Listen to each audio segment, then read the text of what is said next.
the thought of can refer to my memory. I keep forgetting everything, and I don't know how. The castle I had dreamt I would abide in is harboring the demons that were hiding. Oh my gosh. That just does my heart so much good on this beautiful Friday. It was beautiful this morning. I don't know. I've been indoors, so maybe the weather has changed, but I think it's let's say it's beautiful. Um, so if you are just joining us, you're joining us from beautiful Bloom in Westville. Well, at least you're joining one of us from beautiful Bloom in Westville. Today, it's Arts Respond on WNHHLP Community Radio. I'm your host, Lucy Gellman, and today I'm so excited to be joined by Ro Godwynn, singer, songwriter, musician, multimodal, talented artist, healer. I don't know. I feel like wellness advisor in chief. Can I Oh my ascribe God. that to you? She wears many, many, many hats. And today we'll be talking about new music and also just catching up. So, Ro, welcome to Arts Respond. I'm so happy you're here. Hi, and hi to all of our listeners, all of your listeners. Hi, listeners in the metaverse. Yeah. We appreciate you being here with us. So, Ro, let's just jump in. I feel like it's been a minute since we caught up. It's So, been a while. was it in 2021? You and the artist Salwa Abdusabor had a joint album release that was it was on Zoom, but it was still incredible. And I like at this point, I've got the Zoom fatigue, right? So Mhm. I do not believe that a lot of things on Zoom are incredible, but this was just like you brought people into the room, you did it, you did the thing. We did the And thing. Choices, which we opened on, was one of the and that was beautiful flute from I think Dylan McDonald, if Mhm. I'm not correct. So Dylan, woo woo, shout out. He's in Yeah. Philly. He left us, but we're not going to talk about that today. And and then I feel like we haven't caught up for a while. So Yeah. what has been happening in the world of Row? Oh my goodness. A lot.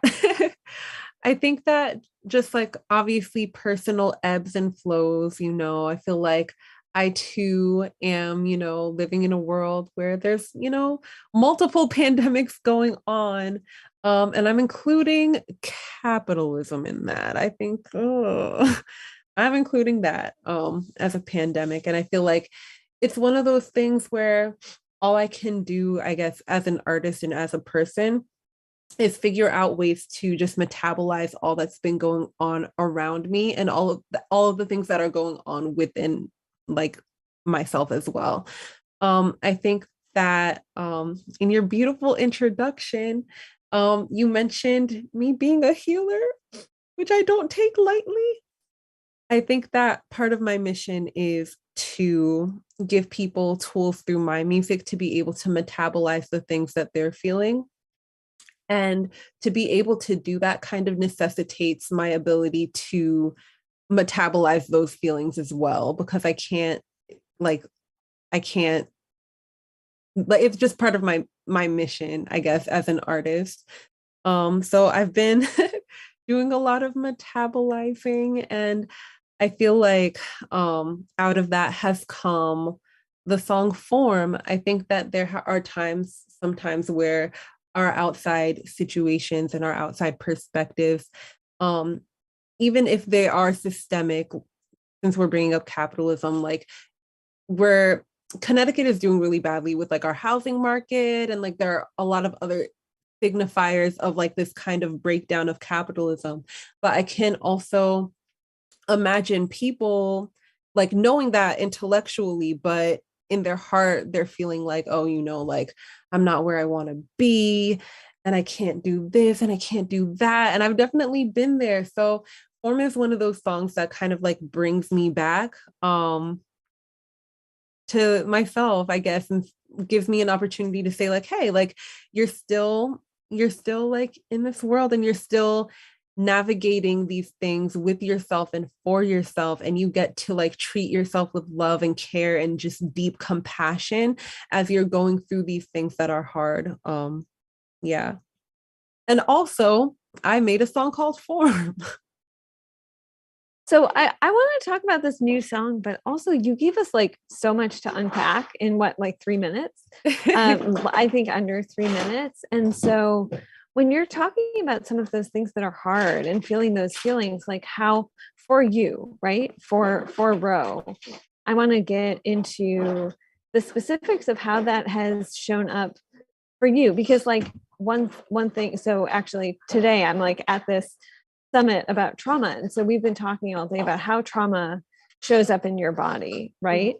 And so how have things been showing up in your life? And like capitalism is part of that trauma, right? So Mhm. I think that, hmm, the question being how has trauma shown up in like kind of like resurfacing itself? no, like I mean that, but also you said, things that are hard. So for you, what has that everyone's hard is hard. That's something that someone told me that I truly believe. But also everyone's hard looks a little bit different. For some people, it's a new baby. For some people, it's either a new job or maybe the loss of a job. For some people, it's navigating like grief and transition. So how has that showed up for you in your own life? Hmm. So, Lucy, I feel like, I feel like uh, this year, I'll just say this year has been a difficult one when it comes to understanding my relationship with my bodily autonomy. I think it's one of those things where it was kind of a given to me in my mind, as it should be. And I think that there have been ways where, like, people have, um, folk have, I guess, tried to like undermine that autonomy. I've been thinking a lot about what it means to be a powerful person. And I think about the ways that people have tried to overpower me um, in multiple ways, be it through like religion or through like professional settings, or which are one and the same kind of or any other situations. And I think that I've been like really leaning into this ethos of power being something that I seek only for myself and only over myself. And I think that the people who seek power over me, um, to me, it's beginning to signal or signify, I guess, a lack of power that they feel that they have over themselves, that they're trying to project and externalize by seeing themselves as a powerful person. I think that there's a lot of compassion that I have over kind of revelations that I've made and just things that have happened and things like that. But for me, I have been very deeply challenged to understand my power, number one, and what happens when people might try to undermine that in one way or another. I have to ask, for me as a woman, so I'm a white woman, but also for me as a woman this year, like already before the fall of Roe, it felt like there was some really messed up stuff happening around bodily autonomy, just for women, for people with uteruses in this country. Mhm. And I think that in some ways that felt like it exacerbated all of it. And so Mhm. I'm wondering if for you that was part of this tension or if it existed because like things like trying to control the bodies of women, of people with uteruses, of trans people, of people of color, like that's not new. That didn't just happen when Samuel Alito wrote an opinion, right? Right. I think I don't know. So AOC, back in January of 2021, actually said it best, after the I guess, the insurrection that had happened, she mentioned the fact that like someone um what like she was one of the people who thought that she was going to lose her life on that day. And she mentioned that even in that circumstance, as she's been processing it, it has I guess unearthed a lot of other different like traumas in her life. um One of the things that she mentioned was the fact that trauma is just trauma, it's like it's not like people can be deeply affected by, just since we're speaking about Roe, it's not like people can just be affected by Roe and not feel all. Ooh, I'm trying not to like get emotional, but like you can't think of like only Roe v. Wade and not think about the ways that your body has been commodified, even in terms of like commodified at work, um, or even in like sexual slash reproductive situations. Like a lot of times, like, and for a lot of people, I guess, like people see Roe happening. Um, Women who are cisgender and transgender are feeling it. People who have uteruses and who don't have uteruses are all feeling what it means for people's bodies to be overpowered and for people to be met with no understanding. Um, I think it's a frightening thing. What I'm someone who values like research and things like that. Like I'll look up like little articles and stuff like that. And it's a frightening thing to know that people who will never know the implications of what they're doing are the ones who get to decide what is happening to a whole slew of people whose lives are now at like at risk, at very deep risk. And I think that with that, I'm sorry, this conversation is like so like just weirdly nebulous and Don't cyclical. apologize. Okay.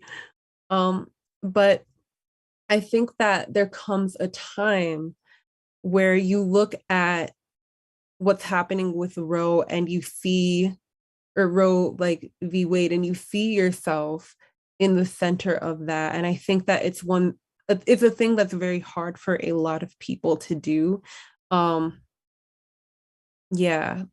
Another description of trauma that I really appreciate is too much, too fast, too soon. Um, or like one of the three or all of the three.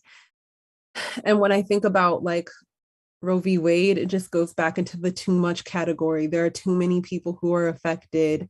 Thinking about what's happening in Iran right now,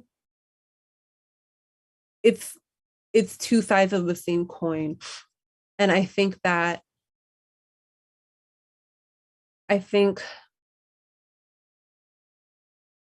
I completely lost your question. I'm so sorry. Don't apologize. Um, I also think like you're bringing up so much for me too.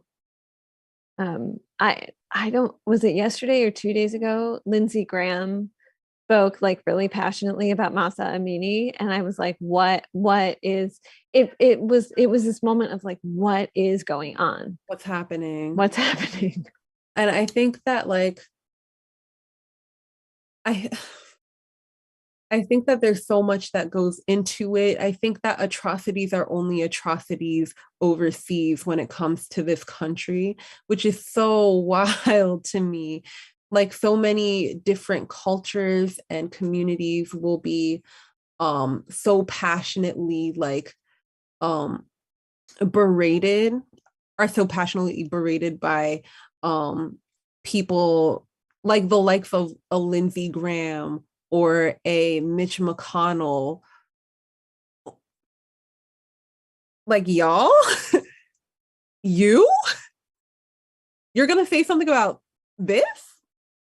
Why? Right. Like you'll talk about a woman's autonomy in another country, especially when it comes to debating like whether or not, because this is also about like whether or not women who practice Islam like have the right to their own bodies, but also like I think when it's Mitch McConnell or Lindsey Graham, and there are plenty of white women in Congress who have been talking about this too, who voted or not voted, but who have been vocally against Roe, like before the Supreme Court struck it down.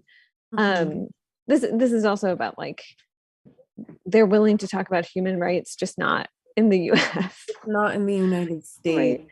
Um, so this kind of in some way, this in a very roundabout way, this is my brain on either too much coffee or not enough coffee and Friday. But this also brings us to the form. Mhm. So tell me about the process. And you've talked to me about the process of writing before, but I'm always so interested in the genesis of a piece. So like do you where do pieces come to you? Do they come to you while you're walking? Do they come to you in the shower while you're cooking? All of the above? I think one thing that I will tell like other artists, even now, is that hello, is that a lot of my, and it might just be for me, but a lot of my best ideas have never come from like out of a place of like stress or anything like that. I think that there's a YouTuber named like Hinds, I'll type it, HINDZ on YouTube. And one thing that he says pretty frequently is that he doesn't believe that we have ideas. He believes that ideas have us, as though like it's almost like a nebulous, like just like void that's filled with just like infinite creative ideas that are just looking for the right channel. And I think that sometimes it comes down to like coming back to yourself, whether you're in a good mood or a bad mood, whether you have a lot going on or not a lot going on, but having those times to like come back to yourself, um and kind of just be in a, I guess, receptive headspace or whatever, which is why a lot of people get really great ideas in the shower or get really great ideas like right when they're about to go to sleep or right when they wake up. I think that a lot of it comes down to like, I'm willing to, receive like an idea. Or maybe not even willing. Sometimes you just have to be like, you're just in that like mind space of like, like I'm just vibing right now. I feel like there have been so few times where I'm like, oh, I have to write a song. I have to write a song. I need to follow the instructions. I feel like I kind of just like avail myself to like ideas and things. I feel like a lot of people need, even if it's not songs per se or art per se, I feel like a lot of times people need just time and space to metabolize their ideas, to metabolize things that have happened to them. And in that space of like, of that, just like processing energy or whatever, like when you like kind of allow yourself to go through that, that's when your brain will start having this like really cool exchange with itself of like, this is how I know how to process this, so this is how I will process this, to a point where sometimes it's kind of like your brain just does it almost for you. I don't know if that makes much sense, but that's kind of been my experience as of late. It does. It does. And I think there is something specific, maybe not about the moment, but I've talked to a lot of people. First, it was high schoolers, and then it was like the rest of people who are just like, I am not going to produce based on anyone else's standard because that is the sickness of capitalism. Yeah. And I'm not here for the churn of capitalism. And Yeah. so I think that that's another part of this. Hmm. I think Um, so too. I feel like if we reject um that capitalistic like frame of mind, paradoxically we will become like the most prolific that we've ever been. I yes. feel like our music and our art will be the most diverse it's ever been if we come to it from a place not like this is what I must do, but like to survive, but this is who I am. Not even must be, this is just who I am. um this is how I celebrate myself. This is how I commune with myself. Like when we kind of bring those things out of it, not saying that like doing like making art for money is bad, because like what? Like I'm still getting my 0.2 cent per stream, so you know Yeah, that's like I'm forgetting the band. I think it was Della May, which is based somewhere I think in New Hampshire, but they performed a couple years ago at the Mhm. folk festival and they talked about getting a check for 13 cents from Spotify. And I Mhm. always think about that. Like Yeah. it's so you put so much of yourself in and you get so little out. But no, there is nothing wrong with earning money or for your craft either. Yeah. I think I think that the motivation, um oh, I feel like I'm about to sneeze.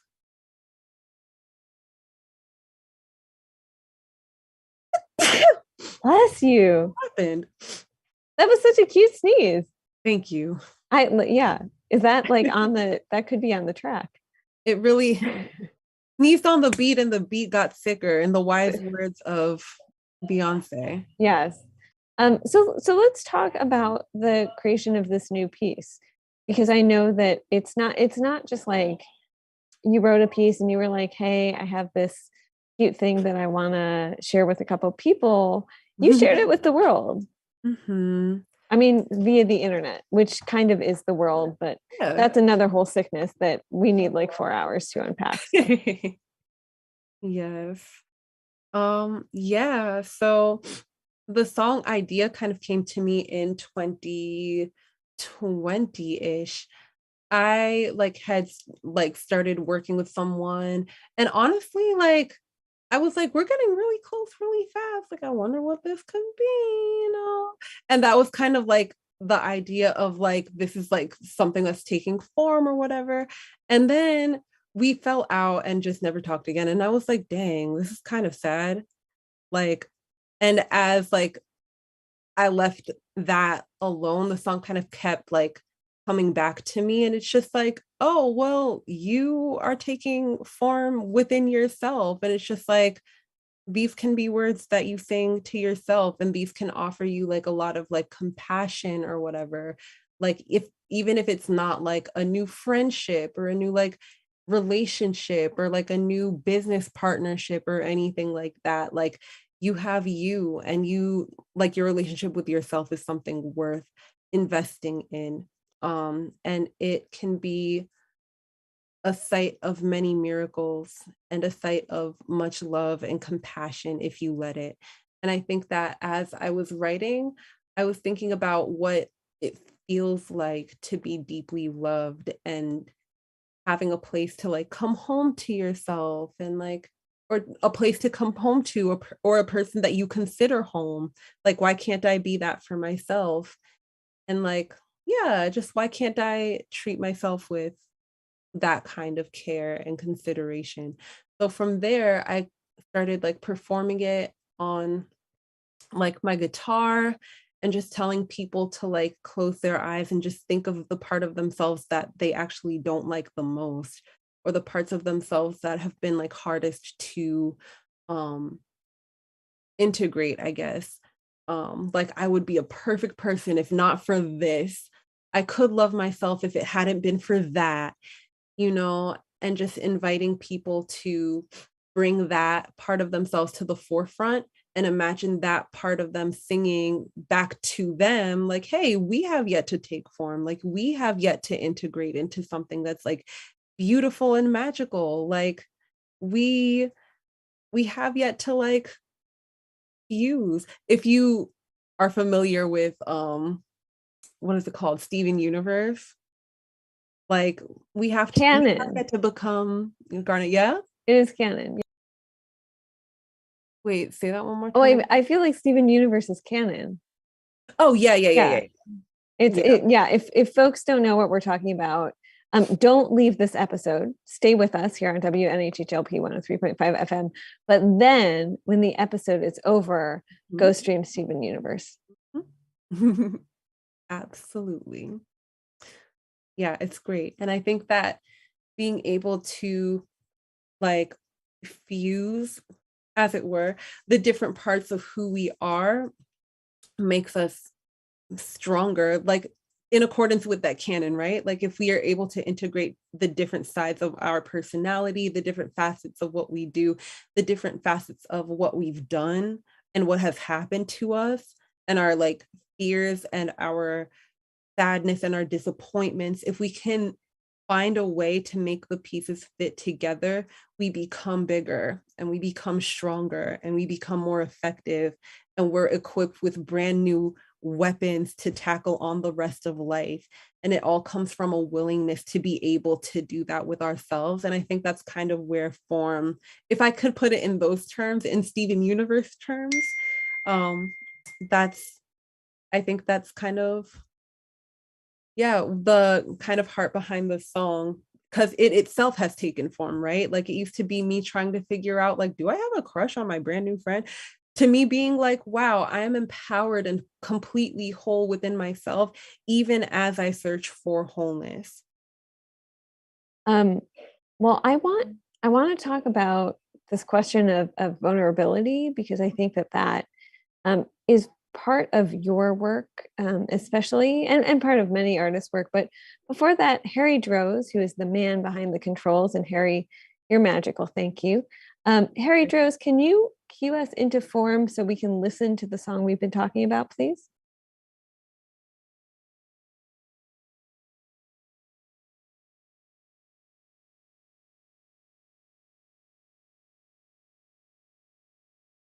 Harry, are you there?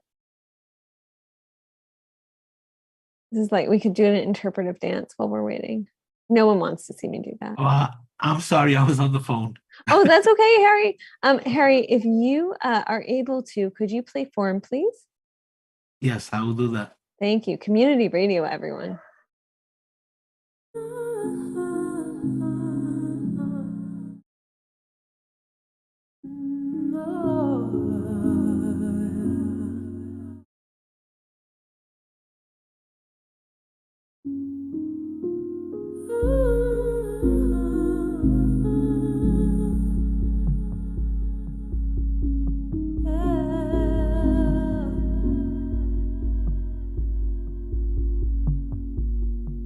Could I be your favorite?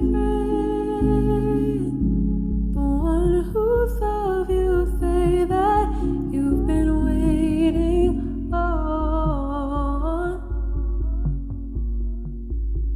Could I be your favorite? The one you mention when you say you made it all.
yet to take form now. Tell me what you need from me, baby. Yeah. Could I be your favorite? We have yet to take form. We have yet to take form. We have yet to take form. We have yet to be something. Have yet to go somewhere. I have yet to leave. You have yet to turn around and walk away. Hey.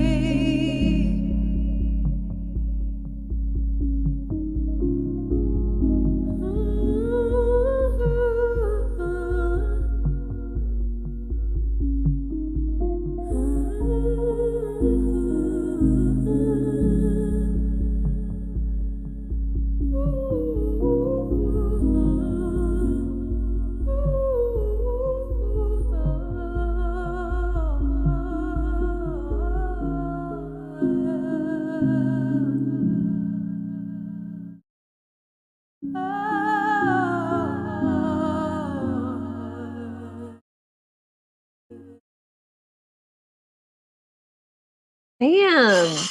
I hope I don't get in trouble with the FCC for saying that. That is just like, it's so delicious. Oh, thank you. That's what I'm going And for. like stunningly beautiful. Thank And I have all the questions. So first of all, who are you singing to?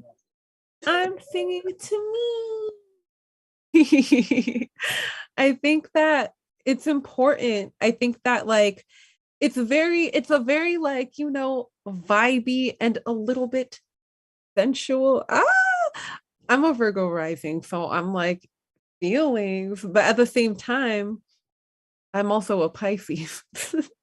And I think that like being able to like feel like true like intimacy with yourself is literally, it can be the key to so much, like, I don't want to say success, but yeah, I think that it can be the key to success of living like a successful life, and not in the terms of like, oh, like earning a lot of money, although that can be true, or like gaining a lot of popularity, although that can also be true. But I feel like having a deep love for yourself is one of the first things that needs to happen for your life to feel almost immediately more hospitable. And for me, I kind of took a take of like, like having intimate, like not having intimate, but like being intimate with yourself requires like a certain amount of just like, a certain amount of like understanding, because you're the person you know the best, right? And you know all of your own secrets, you know all of your own um experiences and things like that. Um so like if you aren't taking your word that you are a lovable person, like can you really expect to like fully believe wholeheartedly that somebody that you admire like will love you as much as you don't? So I think that for me, I really souped it up with the beat. I wanted it to be like super like just super like almost like romantic and stuff like that, and just really flowy. And so that's what I did. It was, and it was also like, it was very sensual. I was like, oh, I'm feeling that. So, for you, like being intimate with yourself, what does that look like? And I will say we've talked about all of it on the show, on different episodes of the show. So nothing is taboo. Okay.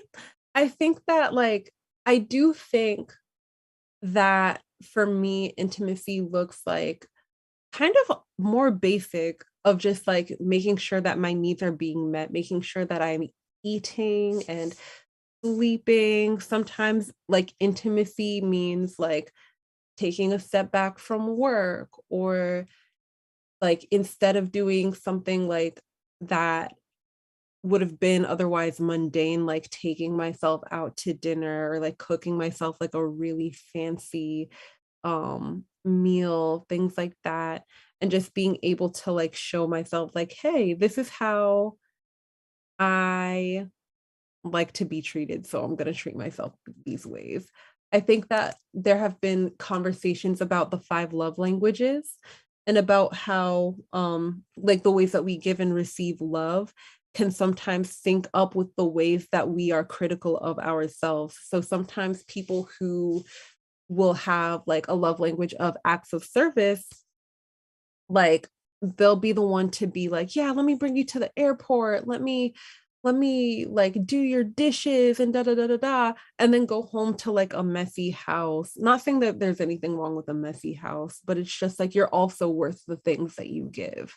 Like a lot of people who hype up their friends are not doing that to themselves or for themselves. A lot of people who are buying gifts and going out of their way for their friends and for loved ones are likely not doing it for themselves. So I think that for me, it's just a matter of thinking of the ways that I want to be treated and just doing it myself and just doing it myself and reminding myself that like I'm not doing this like to fill a gap or anything like that. I'm literally doing this because I'm me. And that's enough reason for me to be treated with kindness. And is part of that also, so I heard you say, you're doing this for yourself, and I love that. But is part of it also redefining sort of expectations for other people? I've been thinking a lot about saying no and what saying no means, but also what saying like, hey, you said you could show up. I need you to like bring a pot of soup over to my house. Do you have that capacity? Or like, can you leave me alone for a little while? Or can you not leave me alone for a little while? It takes a lot of forms. It does. It does. It does. Ugh, soup sounds so good. I'm sorry, I got distracted. No, that's fine. So, for you, do you feel like part of that has been also, I feel like often um, people who identify as women, people who identify as non-binary, and especially people of color are often told like not to ask for their expectations to be met on like a really basic level all the way up to things like salary negotiations at a job. Yeah. And so for you, is it also redefining not only your relationship with yourself, but your relationship with other people and with the world around you? I see. Yes. I think that, and I've been talking to a lot of my friends who are Black and queer, who are Black and femme and things like that. Um, but although like anyone who fits into like any marginalized group can kind of like um identify with this, especially like feminine presenting and identifying people, the world often conditions us to underreact to everything that happens to us. It's kind of like ballet of like, that like, everything looks beautiful and seamless, like as ballet dancers are dancing, but when they take off like their shoes, it's a problem. And I think that part of the art of ballet, I think about also Muay Thai sometimes as well, but like part of these like arts, like performing and martial, is that like making it look seamless and painless is literally part of the game. And I think that when society conditions you to underreact to the things that happen to you, when society grooms you into believing that the ways that you're being mistreated are just ways that you deserve to be treated or are typical ways for human beings to be treated, like when that happens and you don't fall for it, you become a problem and you become a threat because other people who have been treated the way that you are treated are seeing how you're reacting um, to things that are very clearly wrong, and feel empowered to do the same. Um, but I feel like it's a problem that I will gladly be. And I think that I don't think I noticed it until you mentioned it, but I think that like listening to this song and kind of being in this space with this song has kind of made me a more audacious person. um Through listening to the song, I feel like I've always been so forgiving of other people and so like critical when it comes to me. And I think that even in the production of the song, usually like making music is something that feels like really scary and hard for me because I want to do my best and I want to do the best. And I feel like I always fall short to people who have teams of producers and like teams of engineers and things like that. But this time around, just listening to how far I've come was beautiful, and being able to like come out with this song, and listening to it like more and more, it's kind of like penetrated like my subconscious of like, look, I'm still growing and I'm still learning. And if there are people on the outside who aren't messing with me for being me, for just inherently who I am, that's not a me problem. That's not a me problem. I think that for me, like this song, I don't know, thinking about like almost feelings of like romance with myself, I find myself to be someone who is on the a little bit more protective side. So I feel like that's been showing in my like life as well, of like, hey, please don't talk to me like that. Like, going Yeah. on. And And self-protection is real. Like that is it's really, really I think it's important. mhm, Um, and I mean, Ro, there's this interesting tension where you're an artist, so your work is now very public. You've like pushed this thing into the world.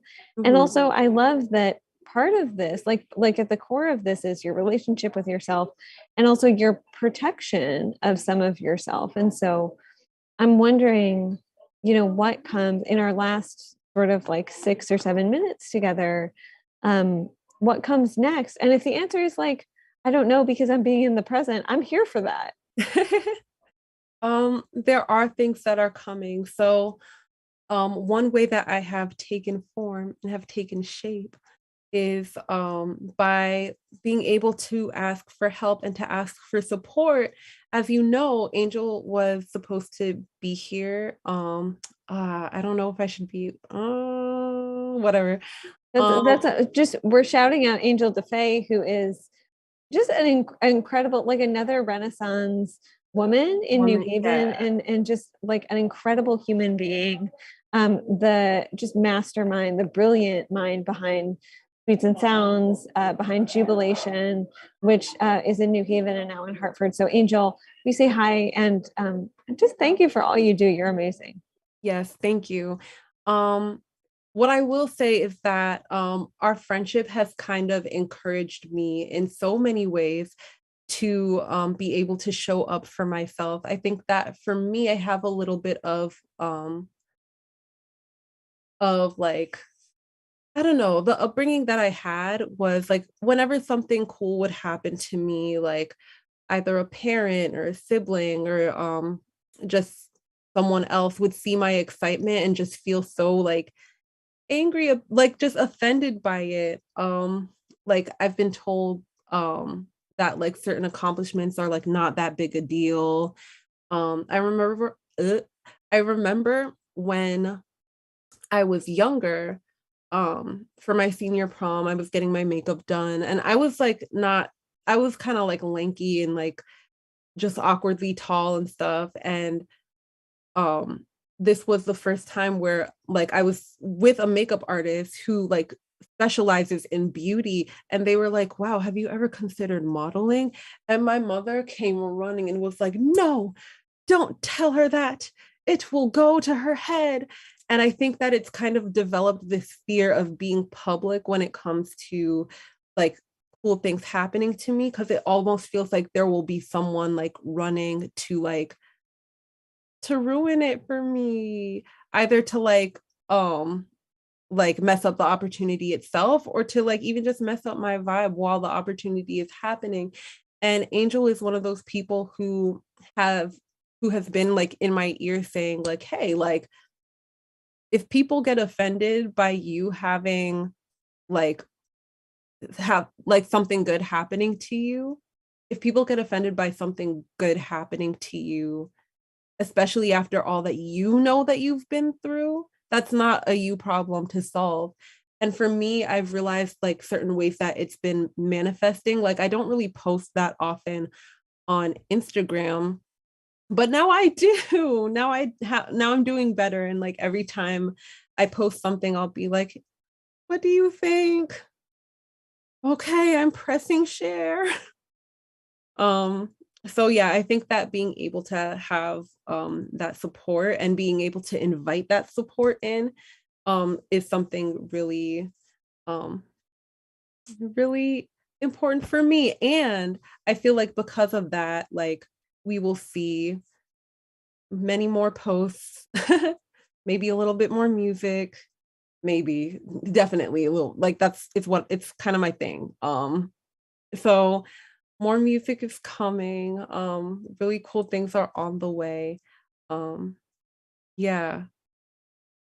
And if people, I feel like we need 4 hours for this, but we only have like 2 more minutes. So maybe I'll have you back since you said new music is coming, which is like little heartwarming thing to hear on a Friday afternoon or any afternoon or morning, noon, night, wee hours of the morning, whenever.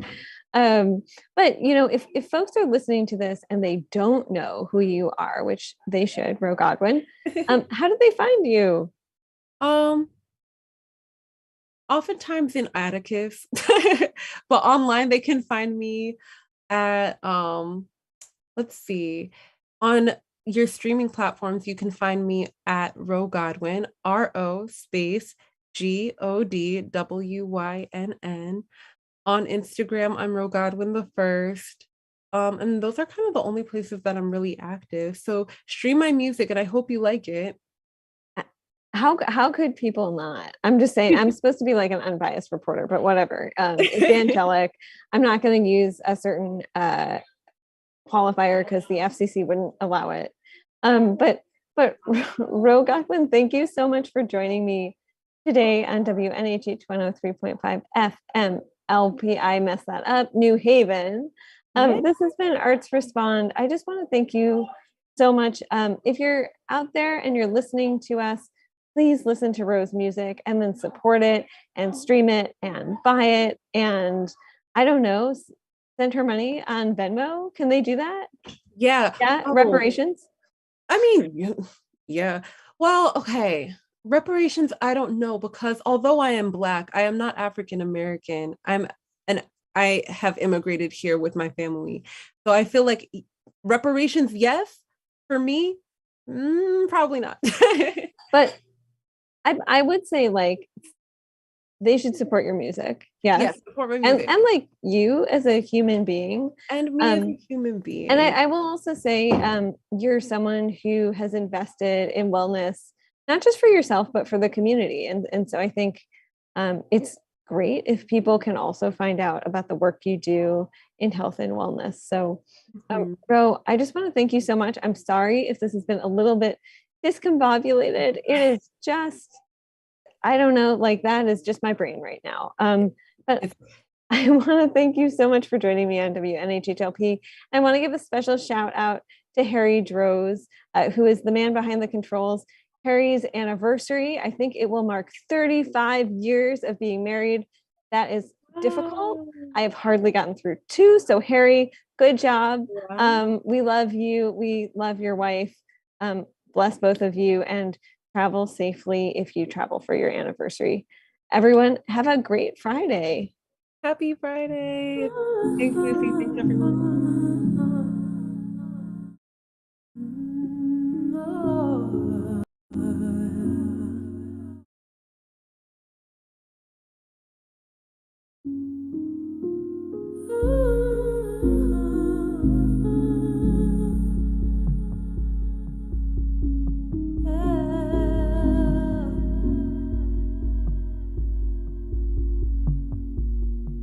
Could I be your favorite?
have yet to take form now. Tell me what you need from me, baby.